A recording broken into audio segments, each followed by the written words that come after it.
hafal tentang diseminasi. Nah, yang paling pentingnya itu adalah penulisan buku non-teks bermutu untuk pembaca awal. Buku non-teks itu apa ya? Ketika saya dengan Bapak ke sana pun, jangan-jangan buku non-teks itu buku hayalan gitu ya. Ternyata bukan seperti itu. Apa sih itu buku non-teks gitu ya? Buku non-teks itu ada yang tahu Ibu dan Bapak buku non-teks itu apa? Nah, buku non-teks itu adalah buku cerita yang menunjang kepada buku pembelajaran. Jadi buku non-teks itu bukan buku pelajaran, tapi yang menunjang kepada buku pembelajaran. Nah, buku non-teks ini dibagi menjadi dua. Yang pertama berbasis tokoh cerita, yang kedua berbasis keaksaraan. Nah, kalau berbasis tokoh cerita itu ada ciri-cirinya. Yang pertama cirinya tulisannya panjang. Jadi kayak buku cerita, itu tulisannya panjang. Itu namanya buku berbasis tokoh cerita. Ada tokoh utamanya yang diceritakannya. Tapi beda dengan buku dongeng, beda dengan komik, gitu ya.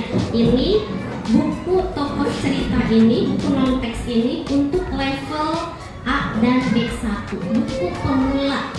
Jadi bagi siswa yang baru mau bisa baca, baru pertama kali melihat. Tapi bukan berarti khusus kelas 1, 2, 3, tidak. Kelas 4, 5, 6 pun jika dia belum bisa baca, maka dia masuk ke bisa baca buku non-teks cerita ini. Kemudian yang keduanya, ciri yang kedua, ada pewatakan.